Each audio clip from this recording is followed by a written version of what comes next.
Most people think financial independence is about the numbers, income, net worth, investments. What if the real issue isn't what you're earning? It's the questions you're not even asking. Because the truth is, you can make more money, but still feel stuck. Still feel lost? Still feel something is missing? So today, we're not giving you any strategies. We're just giving you questions. 10 questions that might actually change the way you think about money and freedom. And honestly, how you might think about your entire life. This is episode 193 with the Five Guys podcast.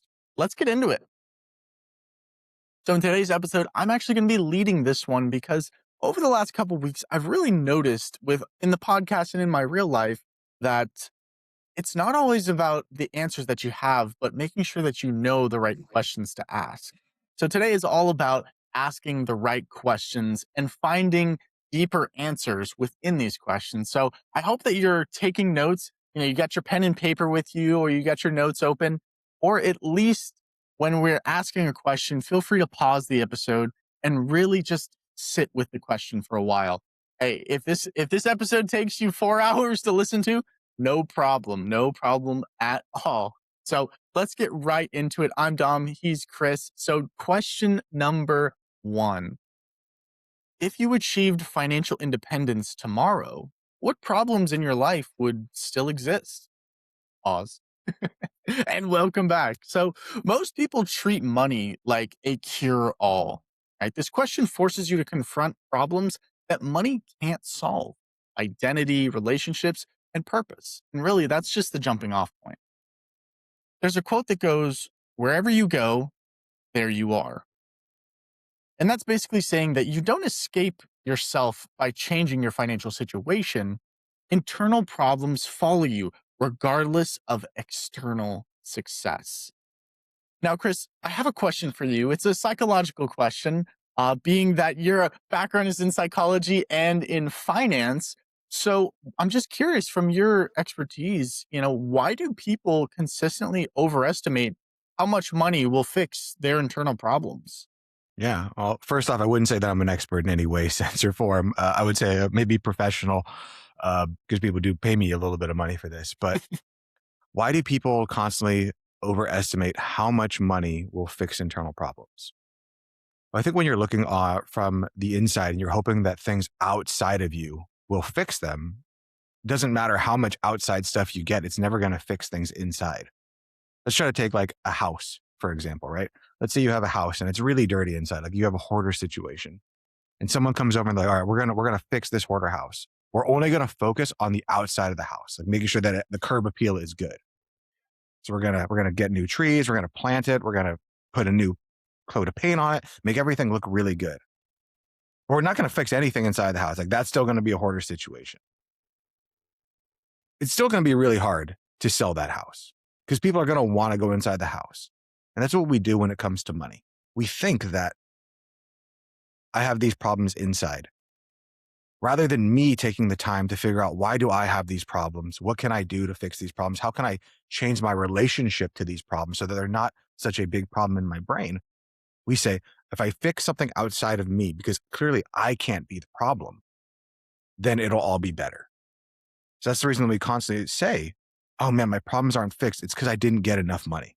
But if I had more money, then that would probably fix the problems. And we see these people on these hedonic treadmills, these treadmills that go to nowhere because every time they reach the next goal, when it comes to, if I had this much money, I would finally feel the way that I think I should feel. But you're never actually solving the problem.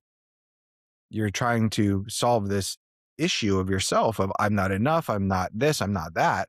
With, if I got this, I would finally feel the way that I think people who have money feel. And you can hear that just in how many times I said, I think. You're making a bunch of assumptions, of this is how people feel who have money. And if I had money, I would feel that way. But you don't even know for the beginning that that person who has that money feels the way that you think they feel. More than likely, they're dealing with their own issues the same way you are. There's this quote that I always loved, and it always kind of helped me when I started comparing myself to other people or looking at people. It's that, everybody is suffering with something, no matter what level you're at. Whether you're the richest man or the poorest man, the most successful, the least successful, the CEO or the bottom line guy, everybody is suffering with someone or with something. Maybe someone too. Um, but It's true though. It's like you said, it's so true that, we look at people and we see it's like, wow, he's got the nicest car, he's got a wonderful house. I mean, he's killing it. Yeah, maybe he is. Maybe he isn't, right? We never know the full picture. And really, the only person who thinks they know the full picture is the person, right? Not maybe even their spouse doesn't even know what's kind of going on in their world. And that's not something to like, hey, I'm trying to put down successful people to make myself feel better. It's like, no, no, that's not what we're trying to get at today. It's more about understanding that we're all human and that money only solves money problems. And maybe you have a bunch of money problems, and that is 90% of your problems. I'm not going to sit here and say that that's your situation or not, but it is important to you can't expect a hammer to bake a loaf of bread. I don't go into my kitchen and be like, "Hammer, where's my toast?" It's not something I would ever do because my hammer can't make a loaf of bread. My money can't solve to have a better relationship with family members, right? It's just not something that is possible. So this is going to be question number 2. Is your pursuit of money coming from vision or from fear? Why does this matter? Why does it matter? Fear driven money creates stress. Vision driven money creates direction for the most part. He who has a why can bear almost any how. That's something that we say on the podcast, probably maybe more than anything. Mid top 10 sayings for the podcast. I wish it was ours. That one was from Nietzsche, Friedrich Nietzsche. But let's understand the quote a little bit better. So, a clear why transforms struggle into meaning. There's this famous line from Kobe Bryant when I believe he tore his like Achilles heel or he tore something very major. And he was talking about why. If the house was burning and your children are inside, your heel isn't even going to be in. That's not even a problem. You're just going to get up and do what you have to do, get your kids out and go. But why? Can't walk. I mean, his Achilles heel is destroyed, right? Well, it's because of having a stronger why. The stronger the why, the easier the how. So, my question to you, Chris, is how does fear based motivation versus vision based motivation show up differently in people's financial behaviors over time? I think there's actually two ways. And I'll talk about the first one. I think when someone has a fear based motivation, they never know what enough is. And they have this endless craving, this endless chasing of like, I'm never going to be there. When you have a vision based motivation, though, it's like, all right, once I get to this point, it'll be enough and I'll be able to reevaluate at that point. And more than likely, it won't be enough because you still have other things you have to deal with to our first question. But it is different in that when it's fear based, you're never going to get there. I can guarantee you that already because there's always more fear to be had. You say like, all right, once I have $1 million, I'll have enough money to be like, if something goes wrong, it'll be okay. The moment you get to $1 million, you realize now I'm dealing with $1 million problem. And yeah, I can lose that all in a second. So it's 2 million, 4 million, 8 million, 16 million. We're just going to keep on doubling it over and over and over again. When we have a vision based motivation, it's something that was like, all right, this is where I'm going towards. And then once you get there, instead of it being a place of fear, you got there because it was something that you desired, something that you were hopefully going to achieve. And ideally, if someone listened to the Fi Guys podcast for a while, they would realize that money wasn't the goal. You were trying to get to that maybe certain money amount so that you could facilitate whatever the goal was. Because that's what money truly is. It's the great facilitator. It doesn't allow you to really it doesn't fix anything. It just allows you to do a little bit more. I think the second reason that fear-based is different than vision-based is when things get really tough, and I guarantee that things will get tough. When you're in that fear-based motivation and things get tough and you're already like, oh man, I'm already struggling with this and I'm scared of this. And now things just got a little bit harder. The IRS sends you a letter saying, hey, you owe us some money. You get in a car crash, you break a leg and you can't work for a little bit. That's normally when people give up, when they're like, man, it's just too much. Like I'm already trying to fix all these problems. I'm so scared already. And now the world is against me. The universe is against me individually. It's not. This is just the vicissitudes of life. But that fear based will make you already close in on yourself. Where if you have a vision, you can see that as, oh, this is just another hurdle in the journey, another stream that I have to cross, another mountain that I have to go over. It's an annoyance. Yeah, it's like a bee sting. It's not fun. You're not going to sit there and be like, yeah, like I get to go through this. But at the end of the journey, you get to look back and be like, wow, look at all that I overcame to get here and make the part of it so much, or make that end part so much more rewarding. Because in truth, that vision is the thing that's getting you towards there. But so many people think, I'm just like, my goal is the vision. Once I get to the vision, I can finally be happy. But if you think about a journey, you think about a hike, 99% of the time, it's getting to the viewpoint. Then you get to the viewpoint, you're there for what, 5, 10 minutes? Oh, we did it. And then it's 99% of the hike there the way back. If you were saying, I hate all of this until I get to the end, the 1% of it, you're not going to be really living a good life. So you need to be able to have both of them. And that's where that vision based helps out. Where the fear based is, I hate this journey. I hate this journey. I hate this journey. I hate this journey. I finally made it. Oh my God, I'm not in the right place because I'm still hating this journey. And you keep on going down. With the vision based, it's, I can learn to like this journey as I'm going towards where I'm trying to get to. I wonder, do you think that you can have one or the other, or do you think they work a little bit in tandem? Yeah. So I do think they are together. I think the fear is what usually predicates changing something. The fear is what starts the vision. Because I don't think like let's think about instead of finances, go with like working out. Like why do you work out every day? It's not because you love working out. It's probably because there's a little bit of a fear of I don't want to not be healthy. Like I've seen that play out in other people's lives, and that's not what I'm going towards. So of course there's always going to be a little bit of fear. And I think us as humans, we keep on trying to say it's got to be all or nothing. It's got to be 100% fear or 100% vision. And in truth, there's probably a little bit of both. You know, only a Sith deals in absolutes. And I think it is good for human beings to realize that we have these two energies within us or these two frequencies, whatever word you want to use. You know, it's kind of like using a gasoline and NOS, right? Yeah. Sometimes it's good to use a little bit of NOS in your car if you're trying to win a race, right? But you're not going to go from the starting line, but I have 100% NOS the entire time. You're going to blow up the engine. So I've always liked the Pareto principle of this of 80% of your life should be lived in the light. It should be lived in the vision of like, this is where I'm going towards and I'm excited about it because it's good. And these are the things. And then you have that 20% that's fear based, that's anger based, that's that dark energy that can get you through the tough times. I love that answer. I love that answer because everybody's looking for there should be no fear. There should be only vision. They want absolutes, right? I just want the answers, Chris.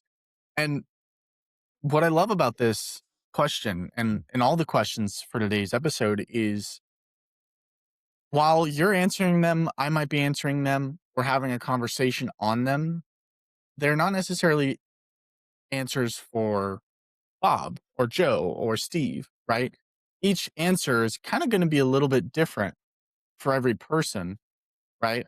Maybe somebody they started out a good life, right? They didn't have any fear of money. We always had money, so there's no fear around it.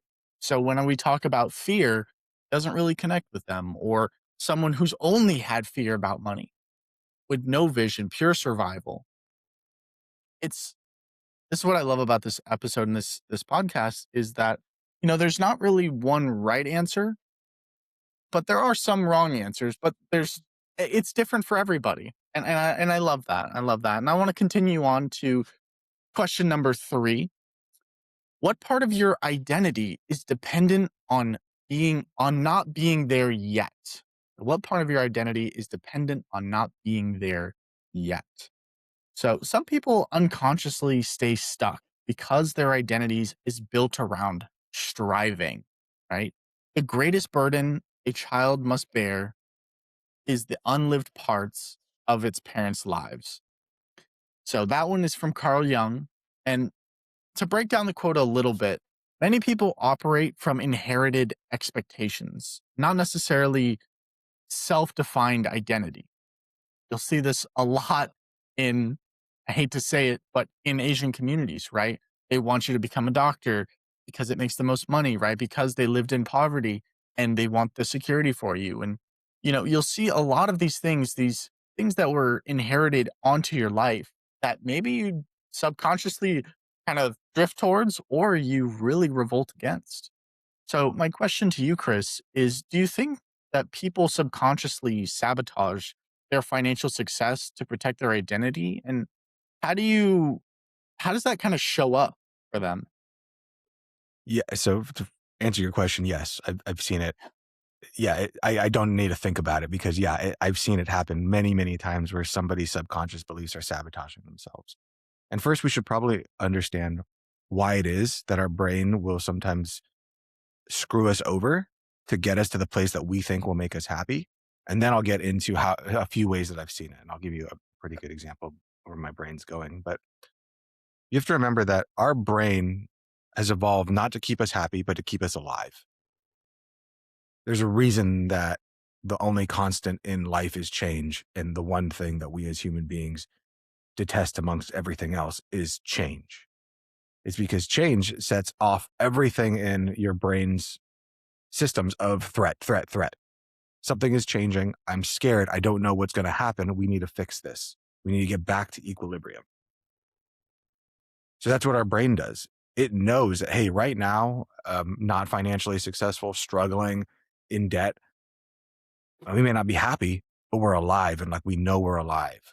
Although if we get a bunch of money, though, who knows what we might do with it? We might we might get addicted to crack. We might, you know, buy a new car and go run into a wall. Like we don't know, but we know that we're alive here right now. So let's just keep doing what we're doing.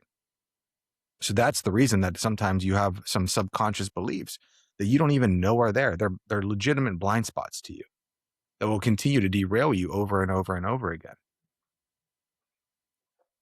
One of the examples that I'm thinking of is I once coached a girl and she actually came on the podcast, so I can talk about this one where she had this identity of I'm the good girl, like I'm the person that helps other people out, and this came from back to the quote of Carl Jung, came back from her parent, from trying to live up to her mom's expectations, to trying to get love from her mother. And the way that she did that was by being able to support her mom. Like whatever her mom needed, I'm always there. I'll be there and I'll help out, even if it's detrimental to me. And we saw this as she grew up and she now had a bunch of money problems. And, we were talking about debt and obligations. And she's like, oh yeah, like the other month I lent a bunch of money to my neighbor so that he could pay his rent. And it's like, okay, but you're in debt yourself. So like you're really struggling. And you can see it showing up right there. Her identity of I'm the good person, I help people, was sabotaging her long-term success. And the goal here is not to say don't help people. Of course, we should try to help people as much as we can, but that can't come at the expense of yourself. There's a reason that when you board a plane and someone and like the flight attendant says, if the oxygen mask deploy, put yourselves on before you help other people. Because if you're busy running around like, hey, let me put your oxygen mask on, then your oxygen mask, then your oxygen mask, and I'll put on everyone else's oxygen mask before I put on myself, you're not going to help more than 2 people before you're passed out. But if you put on your own, then you can help other people. I remember back when I was a lifeguard, and one of the biggest things that we were taught is like, you really need to take a second to assess the situation before you just jump in. Because sometimes when you see a situation, someone's drowning, um, something's going wrong, your first instinct is like, I got to get in there, I got to help, but you don't know what the reason is. And I know there was a story of, I think it was a light inside of a pool or something like that, like went off, and there was an electrical current flowing through the pool. So a bunch of people all simultaneously like passed out in the pool. And if the lifeguard was watching it, they'd be like, all right, I need help. Like there's now 3 people in this pool that are unconscious, and they jump in and they get shocked too. Now there's 4 people in this pool that are unconscious, rather than taking a second to be like, what the hell could have happened for 3 people to just knock out? So we need to try to not make the situation worse by just trying to jump in sometimes. or not try to make the situation worse by our subconscious. You gave the quote from Carl Jung. I'm going to give another quote. I don't remember who said it, but there's no situation in life that you can't make worse. Interesting. There's no situation in life that you can't make worse. Could you explain that a little bit? Yeah, of course. There's no problem that can be had. There's nothing okay, let's say like what's the worst problem that can happen? Somebody passes away, right? Like out of nowhere, saddest thing, someone's now gone. That's awful. And there's really nothing you can do about it. But what could you do to make it worse? You can go and start drinking to make it go away and then you can go get yourself into a car crash. And now and now you took somebody else's life by doing that. Or you could take it and say, all right, this is what happened. You can sit there, be with the sadness and allow that to just radiate over you. But there's no situation that's so bad that you cannot make it worse by doing something stupid. The situation is already bad enough by itself. You don't need to go and add more. Interesting. Very interesting. Well, thank you for adding your 2 cents onto that one. That was a good one.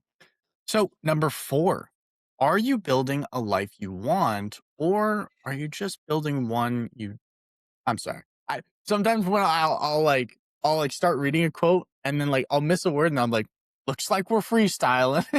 No, let me read it verbatim. So, are you building a life you want or escaping one you don't?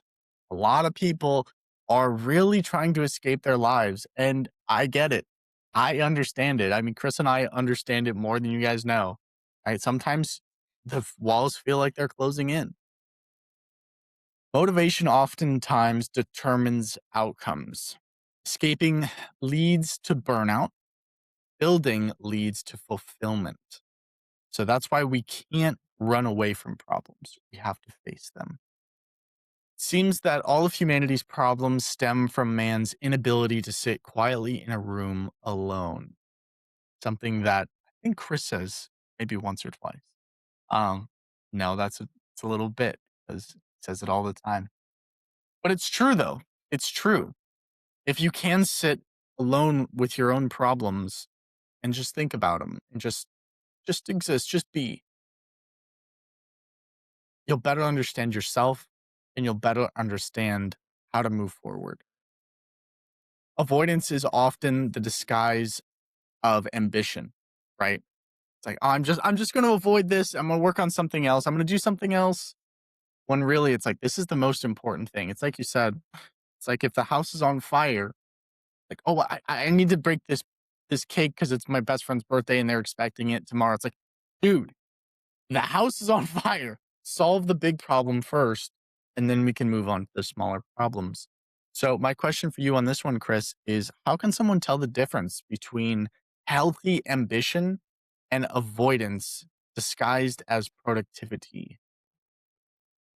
Yeah, this one's going to be nearly impossible for us to be able to distinguish from the outside, typically, unless you really know what you're looking for. Yeah. Because avoidance often disguises itself as ambition. So some people will look at somebody who is extremely successful, doing well in all these areas and be like, wow, they're doing great in every area because they're making so much money, they're doing all these things. But what are they avoiding? And they're trying to just be ambitious. They're trying to basically fix their problems by being successful, by having enough money. Most entrepreneurs, most billionaires now come from this core wound they have some core wound that they need to out earn, need to outlearn, need to win. I think for a perfect example is Elon Musk. Like if you read his biographies that are written about him, like his dad seemed to have been like a monster, right? And like never told him he loved him, never told him anything. And now look at what he's built all to try to like gain the love and approval of his father that's no longer here. Donald Trump and Elon Musk, like divisive as both of them are, it's the exact same story, right? If I need to be enough to these people's eyes. And that's where we can see these avoidance often being disguised as ambition. I'm trying to avoid these sad feelings of never getting my needs met as a child. And the way I'm going to get it is by getting everybody else to tell me that I'm good enough, that I'm worthy, that I deserve to be on Mount Rushmore, that my name should be sung from the heavens for the rest of time. And that's very different than healthy ambition of I want to grow, I want to get better, I want to do these in the service of other people because that's my purpose in life is to help other people to grow and to have them live out their potential. So the only way that we can really tell this is by asking ourselves, like, what spirit are we going into these things with? I think that's really the thing that really separates it is like, what's the reason? And not the reason you tell yourself, not the reason you write about in your mission statement, not the reason that you just tell your friends at a party or you tell the world, but like what's actually in your heart. What's the reason you're actually doing these things?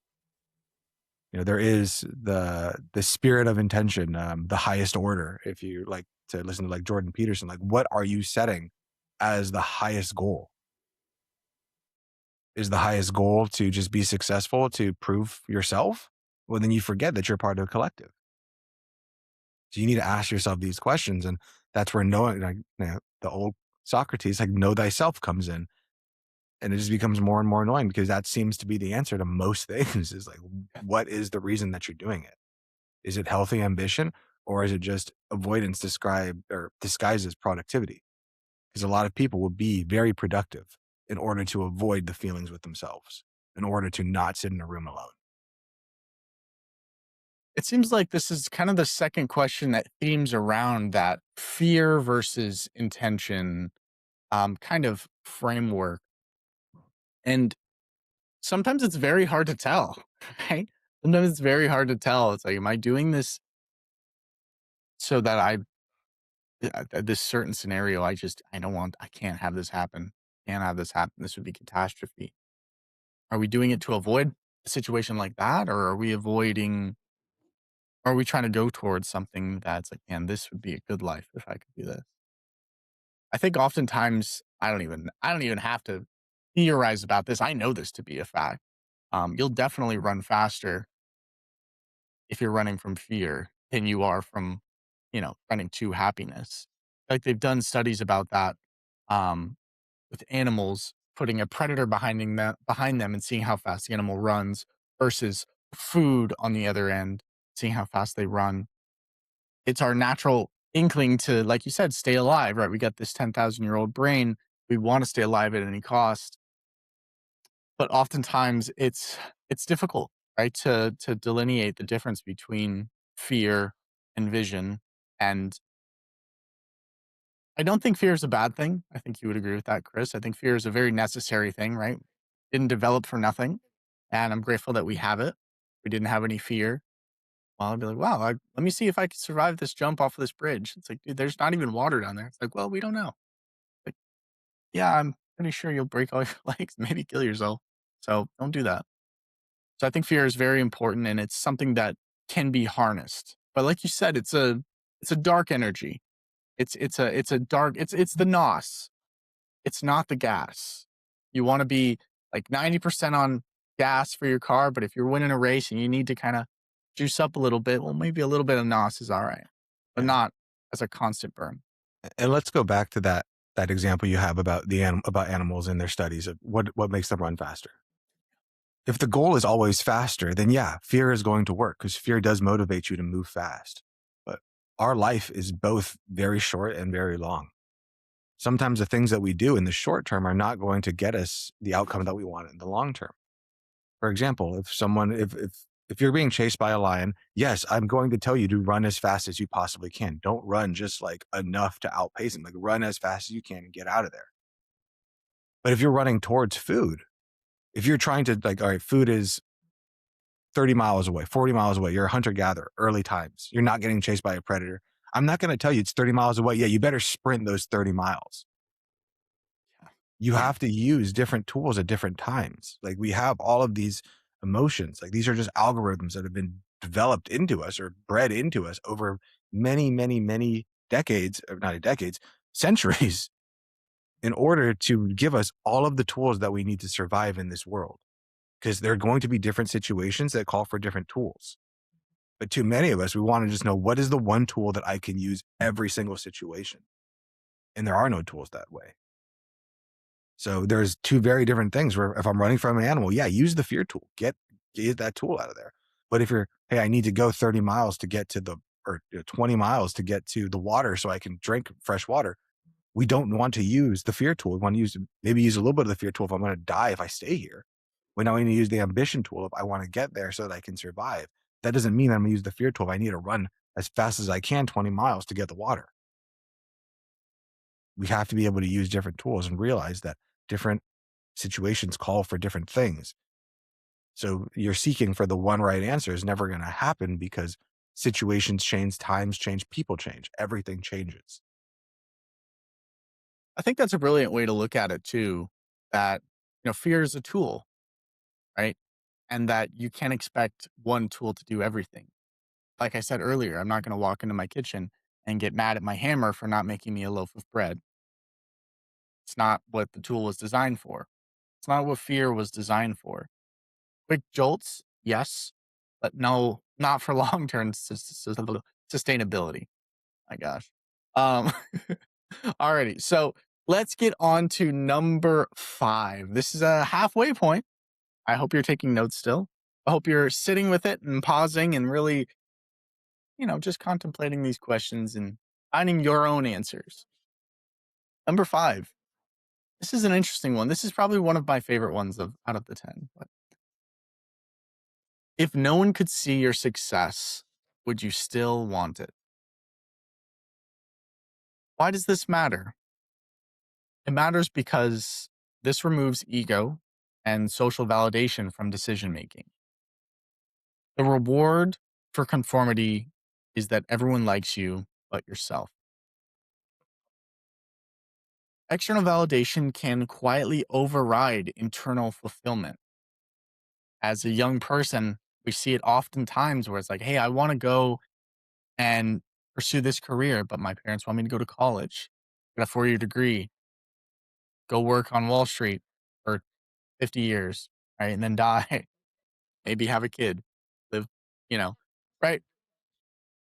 And oftentimes it's that's like a very obvious point. But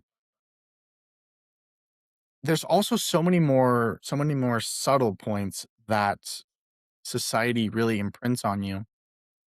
And I think it's the stuff that we don't see but we feel that is the most dangerous. It's the stuff that's not as obvious, stuff that's the underline, the stuff that's kind of like whispered. It's like you get a feeling about it. That doesn't feel right. I don't love that. I think it's so important as people that we chart our own path, regardless of what society wants. And there was this quote, I think it's in like Avengers Civil War. And I always love this quote. Um, and the two characters are talking with each other, and she's saying that, even if the whole world tells you that you're wrong, plant yourself like a tree and say, no, you're wrong, you move. I'm not moving. And I always love that because oftentimes the world is going to try and conform you and mold you to what it wants. But it's important that you do your best to mold the world what you want. So, my question to you, Chris, is how much of financial behavior do you think is driven by social signaling versus actual utility? A large majority of it. And in today's age, probably most of it nowadays, because it's getting worse and worse. As we have more social media, more access to one another's lives, more access to one another's curated perfect life, we begin to believe that like this is what we need to be happy. Like, this person must be happy. Look at all they have. We developed in relation to one another, like as babies, as children, and then evolutionarily, like the only reason we all exist is because one another. Like, no one came into this world alone. No one's going to leave this world alone. Like, from the dawn of time, there's always been others, right? So there is a part of evolution that says like the reason that we want things is for the social validation, is to be able to show other people like, yeah, like look what I have, like look what I've achieved. Right now I'm thinking a lot about like Pokemon cards are like all the rage again. And I don't know why they're the rage again, but why do we all like, even when we were kids, why do we collect Pokemon cards? It wasn't just to have them, to covet it, to like, none of us are Gollum. Like, we're never going to sit there with our like precious Pokemon card in our hole and Yeah. hide away from the world and never let anybody see it. Yeah. You get the Pokemon cards, you can go and show your friends, like, hey, look what I have, and like let them be like, whoa, what's the utility of that Pokemon card? Like literally nothing. It's a piece of paper. But it has utility in that it has social validation tied to it. Like, why would Jake Paul or Logan Paul, whatever one, spent like millions of dollars on a Charizard card? Not because that Charizard card is worth millions of dollars, but because people said it was worth millions of dollars and people would be willing to pay that for the social validation of this person was willing to do that. Therefore, I should be willing to do that versus its actual utility. What's the actual utility of a Charizard card? Nothing. Yeah, Like nothing. you could use it. You could burn it for a little bit of fuel. Like that's really the Yeah, only utility. yeah. Maybe some kindling. So we really need to stop to question ourselves: is the thing that I'm doing, is it for social validation, for social signaling that like, look that I've made it? Or is it something that I'm doing for myself? And I think that majority of the time it's not, it's the first. It's you're doing it for other people. I, as a financial coach, one thing that I end up with a lot, and it really pisses people off, is, we'll look at someone's budget and I'll see that they're spending a lot of money on stuff that is kind of, I wouldn't say frivolous, because whatever someone decides to spend their money on is something they decide to spend their money on, but it becomes frivolous in that you can't afford it and you're putting yourself into debt. Like you haven't quote unquote earned it yet. Hey, why do you keep on needing to buy new suits or new purses or new whatever? And most of the time people will say like, it's because I like it. Okay, well, why do you like it? Well, because like I've worked hard for it. Okay, and why do you feel like, and then they'll keep on going down these things. And eventually they'll get pissed off and just be, I like it because I like it, okay? Like I like it because I like it. And like, stop asking me this question. And from somebody who's done this for a while, the reason that they like it is because they get to show to other people, typically, like, look, I've made it. Like I have these things, I've made it. And now they're trying to, again, fill these old wounds of like, I'm not enough, I'm not special. Now the world gets to tell me I'm special because I have this purse. The world's going to tell me I'm special because I have this car, because I have this house. And people are going to look at me with envy, therefore allowing me to feel like I exist, like I am worth something because these people are envious of me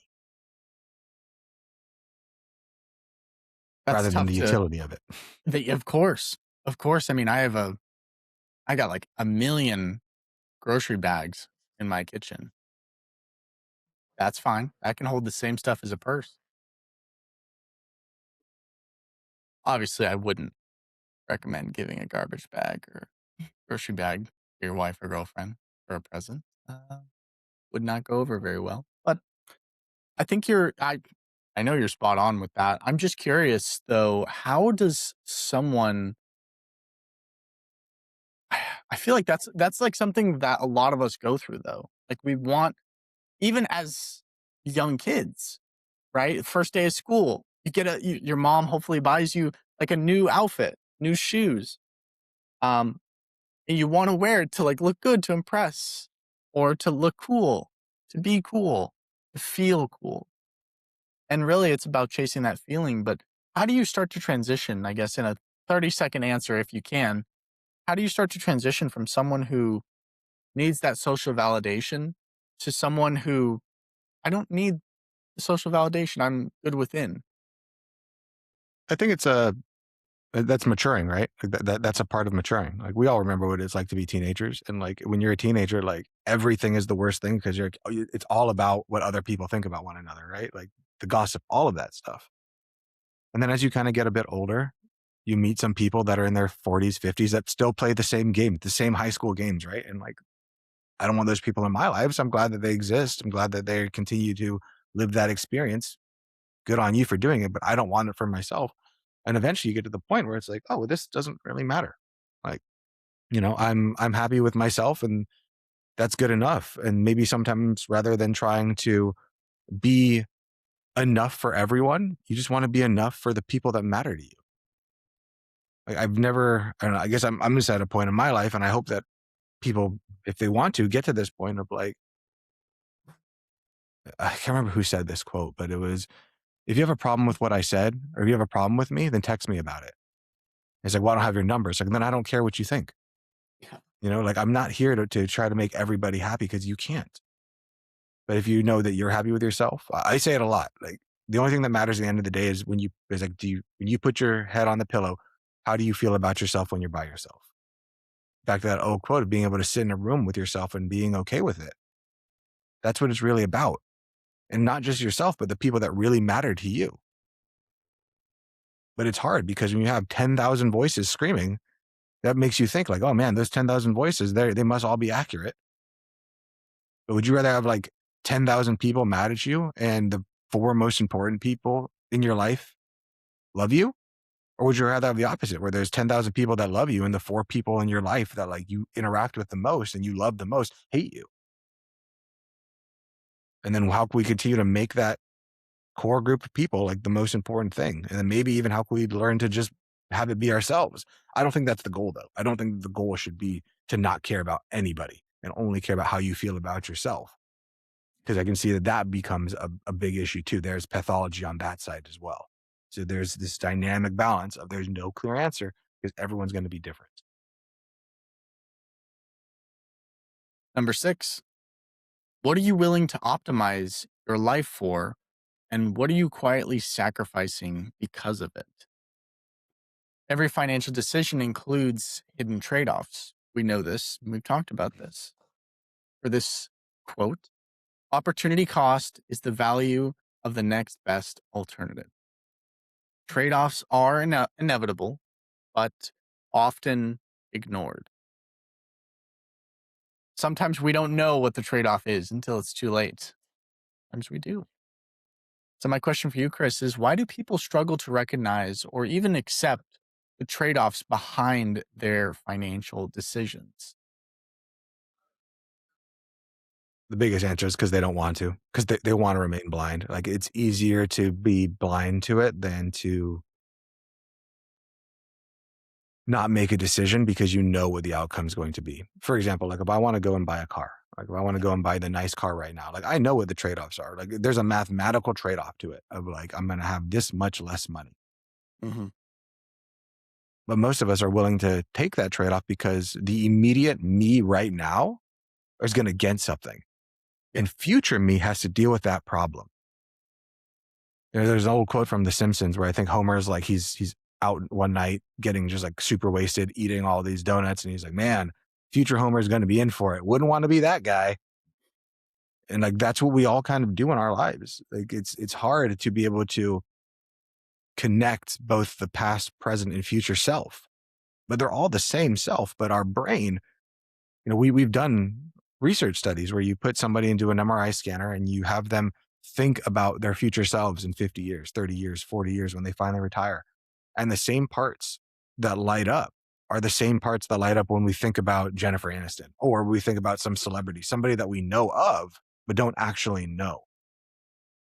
So then we wonder, like, why is it so difficult to deal with these trade offs? It's because the person that you're thinking of who has to actually deal with the stuff that you do today is somebody that you kind of know, but like it's not directly impacted by you, but it is. It's like it's clearly directly impacted by you. So I think that we have to be able to bridge that gap and realize that yes, we do need to live for today and we need to live for tomorrow. And only when you decide like I'm only gonna live for tomorrow, I'm only gonna live for today, that's where again, there's pathology on both sides. You need to be able to find what's right for you in the middle way. Does that answer It your seems like question? no, that's perfect. That works. No, I was just going to say that the middle way is definitely, it seems like that is like the best way typically. Um, and sometimes you're like a pendulum, you got to swing to one side. And you're like, oh, I went too far on this one. I got to swing back. And you swing back. You're like, oh, overdid it again. And then you kind of iron it out and you're like, oh, yeah, that's the middle way. That's the most efficient way. Yeah, No, and I and think, and that's okay, go life, right? Like I kind of think of a high wire act, right? Like a high wire act is never going to be like they're on that knife's edge, right? They can fall left or right. They're yeah. never going to be. "All right, I found it. I'm good. I'm good forever. Nothing's going to change it." Like you're constantly like leaning to the right, leaning to the left, leaning to the right, leaning to the left. Like that's the game. You're on the knife's edge. But that's why when someone says like, "All right, Chris, if I get on that high wire, do I lean to the left or to the right?" Like it depends, man. It depends Yeah. on what's going on in the world, and that's the same thing for life. like Yeah. Chris or whoever you're asking as your person. Should I go right or left? It freaking depends. It depends on the situation, depends on what's going on. So that's the reason that the middle way is typically going to be the right way. But that's why there's no clear answer, because it depends. But I can tell you, if someone says, oh no, high wire act, always lean to the right, you're going to fall off. Or if someone says, high wire act, always lean to the left, you're always going to fall off. That's why when I say there is pathology on both sides, pathology means it's bad. It's not going to go well for you on both ends of the direction. The middle way is the only way, because now you can pull from both of these tensions. And that's how we exist as humans. Number 7. Do you actually trust yourself with wealth? Wealth amplifies behavior more than it changes it. Wealth consists of not having great possessions, but having few wants. Epictetus. It seems that discipline over desire determines long term outcomes, but discipline is oftentimes hard to come by in today's society. From a behavioral financial perspective, what kind of patterns are you seeing in people who gain wealth but end up losing it? Mm. Comes back to that old quote, right? Is it better to have had and lost, or to have never had at all? Hmm. I've met a few people, advised a few people that have had a good amount of wealth and then lost it for whatever reason. Most of those people have trouble coming back. Really? Yeah. Yeah, they usually do. They have trouble because they knew what it was like to have a lot, and then they lost it for whatever reason. I think it all depends on the story they choose to tell themselves. And yeah, I do use that word choose like very intentionally, because you can tell yourself the story of like, oh, I had all this and then I lost it because this was the next part of my journey and now I'm going to overcome and blah, blah, blah. Or you can say I had it all and I lost it, and like tell yourself a disempowering story. Yeah. So at the end of the day, you get to choose what story you tell yourself. And I understand that it doesn't feel like a choice. And trust me, as a guy that like struggles with anxiety and depression, like it even pisses me off when I realize to myself and I tell myself, like, hey man, you're making a choice to tell yourself this disempowering story. You can tell yourself just as easily an empowering story. It's literally just as easy. But your brain has this intention of let's just tell this one because like we know it, it's faster.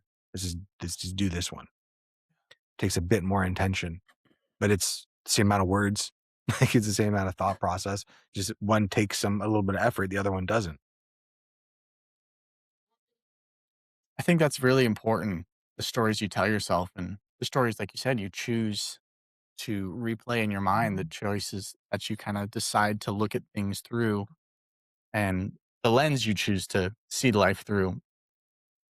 Oftentimes, I mean, if you can kind of develop that muscle when everything is kind of going wrong, be like, hey, well, I'm so glad that I'm alive today. And it doesn't have to be as simple as that. But, sometimes when I'm doing something that I just don't want to do, I just don't want to do it. I'd rather do a million other things. Just like, you know what? I'm grateful that I have the opportunity to do this because I remember when things were really difficult and I would give anything to be anywhere else in that moment. And what if I was here? It's like, all right, maybe this isn't so bad. Maybe this isn't terrible. So let's move on to some of our last ones. These last ones are going to be very impactful, just as the last of them were. So this is number 8. And this is, if I had a second favorite, this one actually might be my first favorite. I don't know. We'll see. But this is number 1, or this is number 8. If your current habits multiplied over 10 years, where do they take you? You see, habits dictate long term trajectory, obviously, financial trajectory, but trajectory in general. Aristotle once said that we are what we repeatedly do. Excellence then is not an act, but a habit. Correct. So the daily behavior compounds more than the bigger decisions do. So my question is, why do you think people underestimate the compounding effect of small financial habits? It seems Mo- like, yeah, go Go ahead. for it. No, I was, continue. You go. I was going to say most likely because it's not intuitive. like at all. I think it was Einstein, or maybe it was just a quote that was attributed to him. He never said it, but compounding is the seventh wonder of the world or eighth wonder of the world. And the reason Yeah. for that is it just doesn't make sense. It doesn't make sense to our brains to think logarithmically. I think it's logarithmically, or exponentially, because we think logarithmically, but exponential is hard for us, our brains to conceptualize. That's the reason that here on the podcast, we say the aggregation of marginal gains, like 1% better every day, 1% better every day. Like you're 300 and some odd percent better by the end of the year. And that's not even taking into effect the compounding, like compounding 1% on top of itself. Like every 72 days, you're 100% better of a person. But we don't want that. We look for the big moments. This is the big moment that's going to change everything. But there's a quote, I think it was from John Wick, right? Where it's like, the way that you do anything is the way that you do everything. So every single day, like, and that's the thing that makes it hard. If someone says like, well, when can I turn it off? When can I stop like trying? It's like, you don't. It's all the little decisions made up over time. Every single freaking act that you do is a vote on the person that you want to become. And sometimes it's hard because you look at your life and be like, man, I felt like I made the right decisions. I went to the right college. I did the right things. I got the right job. And like, I'm still not happy. It's because, well, what about all the little decisions you were making? Were you doing the right things there? And sometimes you can do all the right decisions and life still comes and kicks you in the ass. And then all you can do is just get up. You can't control what happens to you, but you control the way that you choose to react to it. Get up and continue to try to make small habits, financial or otherwise, that get you to a better place. Because the journey only ends when the journey ends. And that's at the time that you eventually die. But until then, you still have time to rewrite the story. You still have time to change. And you don't have to wait for these big moments. I think too many of us, we're stuck on, if it's not like this big grand gesture, it's not even worth doing it. I mean, I remember when I was a personal trainer, and people would be like, well, if I can't get into the gym for an hour, it's not even worth it. So I'm not even going to go to the gym. Like I can't be there for an hour. It's like, okay, what's the difference between like 1 hour? How do I put this? Between 1 and 2 is pretty small, right? But Yeah. between 0 and 1 is infinite. It's infinite. Between doing something no times and 1 time is infinity. And all we got to do is stack that 1 time a bunch of other times. But the hardest thing is to get started. These small little habits over time, they compound. But doing nothing, we know what it's going to do. It's going to stay at 0. That's a really interesting visual there. That's a very interesting visual. I think a lot of people are stuck in that. If I can't do it to full blast, full gas, I have to have the right clothes. I have to have a car to go there. I have to have the right gym. I have to have to, right? But like you said, the difference between 0 and 1 is infinite. That is such a powerful visual. I love that one. I think that's very useful. That's very useful. I love that. So this is going to be number 9. And remember, my hope is that after every question, you have a chance to kind of just pause and sit with the question for a little bit and just come up with your own answer. But for number 9, what truth about money do you believe that might be completely wrong? And who am I to say it's wrong? I could say it on a few things, but not on everything, obviously. But beliefs shape behavior, maybe even more than knowledge. So my my question for you, Chris, are what are some of the most common false certainties that come to mind right off the bat that people have about money that you see most commonly? I Yeah. mean, the obvious one is that, once I'm rich, I'll be happy. Once I make more money, I'll save more money. Right? We know those ones are like the most common ones. But are there any other ones that's kind of lurking that you've seen that maybe we've never heard of or wouldn't expect? Yeah. I think that there's probably 2 that are the most pervasive and some of the worst ones to have. It's that money is the root of all evil, and then money is the source of all good. It's these 2 extremes, right? Because I see people who money is the root of all evil. well, then I shouldn't have any money. Like, I don't want to be evil. No one wants to be evil. So I need to go and make these bad decisions to not have money. And then the other extreme is money is the root of all good. Then I can justify any behavior as long as it brings me money. I can do as much evil as I want because I have the money, which is the root of all good. Therefore, I am all good. So when it comes to this thing, I've been really bringing it up a lot on the podcast is that sometimes the worst thing you can be in life is certain that you know what the right answer is. Because the things that like break the ground that we're on, that like, and trust me, as somebody who has gone through it multiple times, that thought he knew the way things worked and then had it like taken from you, it is destabilizing to realize like, oh man, that foundation that I built my identity on, my foundation on, everything was completely wrong. You can either stay down there and be like, I'm not going to rebuild it, or you can be like, all right, so I need to probably dig a bit deeper and try to find a foundation that is a bit more solid. And the effed up part is whatever foundation you think you're on, you're probably not on the right foundation. And that's the journey. You just keep on trying to find stronger and stronger foundations to build yourself up on. But every time you rebuild yourself, you know how to do it because you figured out how to rebuild yourself once. And every time you rebuild yourself, you get better at it. It's like building a house. The first time you build a house, no idea what the hell you're doing. The 10th time you build a house, yeah, I know exactly what I'm doing. I know which orders to do it. I know I'm going to do the electricity and the plumbing before I do put on the drywall. I'm going to do it all the right ways. And now you just need to find the right foundation to build it on. And that's part of it. So sometimes the hardest things in life is to realize that the truths that you take as self-evident are not true at all. And to be okay with that. Because no one knows the real truth. No one knows it all. Anyone that says they do, you need to get away from them because they don't and they feel certain. And those certain people are some of the most dangerous people in this world. Those certain people are the ones that have led to some of the greatest atrocities in all of human history.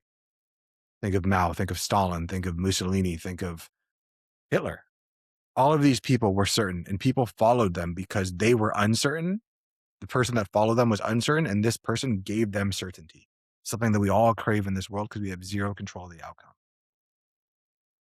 So rather than following somebody else or even following yourself and believing your own bullshit, because we all have it, you need to be able to question why, how do I know this to be true?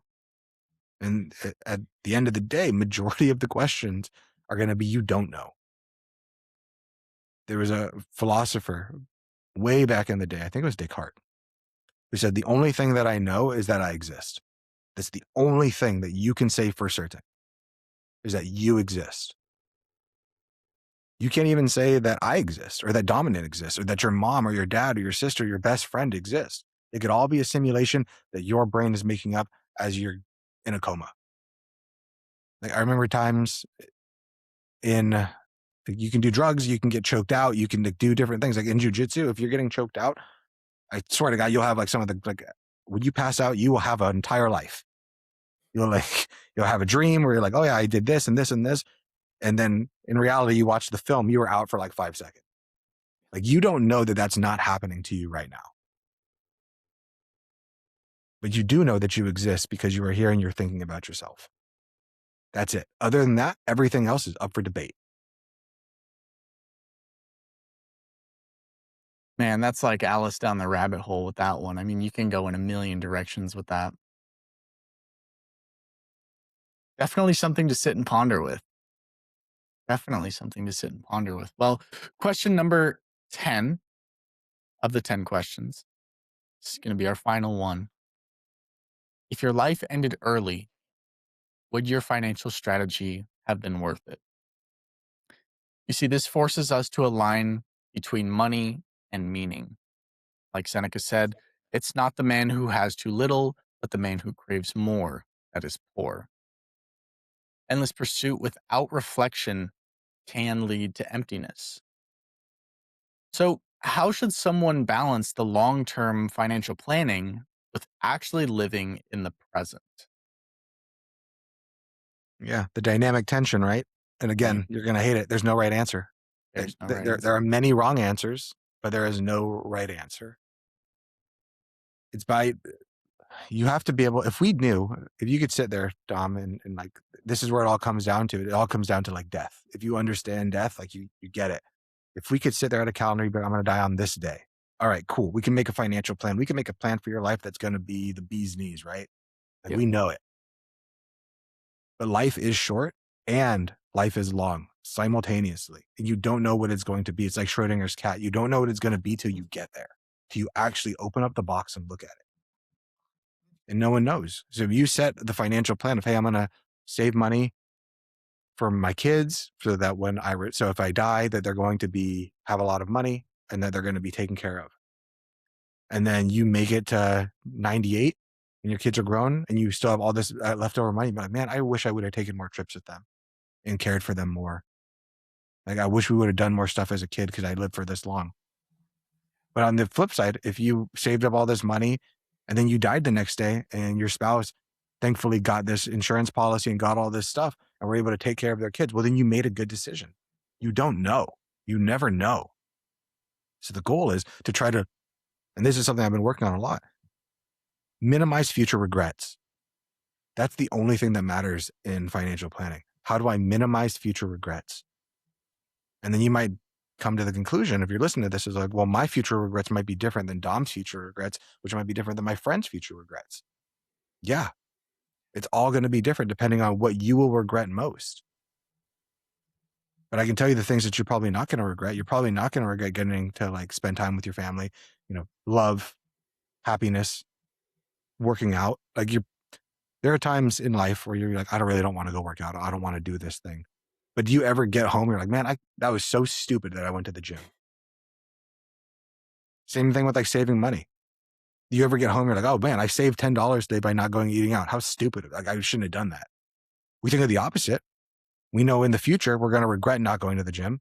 We know in the future, we're going to regret going and eating that cheeseburger weight rather than going home. We're going to regret buying that purse or that Pokemon card or that whatever. So the goal might be, rather than what's the right strategies, what's going to minimize my future regret more and more. Well, guys, I hope that you've really soaked up all of these questions and found answers for yourself, not just rely on what I say, what Chris says, and really just know yourself a little bit better, right? Today's episode is really just about knowing yourself just a little bit better than you did an hour ago. So And for Dom, today's yeah, go I for it. think before we do that, I'd say we repeat each one of the questions. Love You it. go one, then I go one. That way, before our listeners can hear them all right after Yeah. and they can write it down. So, question number one is: if you achieve financial independence tomorrow, what problem in your life would still exist? And pause the Question episode number, if you didn't before. Do it. yeah. Question number two, is your pursuit of money coming from vision or from fear? Question number three: what part of your identity is dependent on not being quote unquote there yet? Question number four, are you building a life you want or escaping one you don't? Number five: if no one could see your success, would you still want it? Question number six, are you willing to optimize your life for correction? Number six, what are you willing to optimize your life for? And what are you quietly sacrificing because of it? Number seven: do you actually trust yourself with wealth? Number eight, if your current habits multiplied over 10 years, where do they take you? Number nine: what truth about money do you believe that might be completely wrong? And number 10, if your life ended early, would your financial strategy have been worth it? Well, guys, I hope for today's action step that you take some time alone and sit with these questions. I'll link them, I'll drop them in the description down below. And I hope that you take time to really soak up these questions and find answers for yourself and write them down and date it. And then come back to it in maybe a year or two and see if those questions, you see if those answers are still the same. Till then, we appreciate you guys for coming by, stopping by. And if you're still here, make sure to like the video, give it a 5-star if you're on Spotify, follow us, share the podcast with everyone. I think everybody should have these 10 questions. But till then, till we get more people, we'll see you on next episode. I'm Dom. He's Chris. We'll see you a little bit later. Later. Peace. This video podcast is sponsored by Monzon Wealth. The content in this podcast is for informational purposes only and should not be considered financial advice. We do not endorse specific products or services. Past performance does not guarantee future results. The opinions expressed are those of the host and guests, not the podcast sponsor. It is crucial to consult with a qualified financial advisor or professional who can provide advice tailored to your specific needs before making any financial decisions, investments, or taking any other actions. If you are seeking specified help, you can reach out to Chris at monzonwealth.com.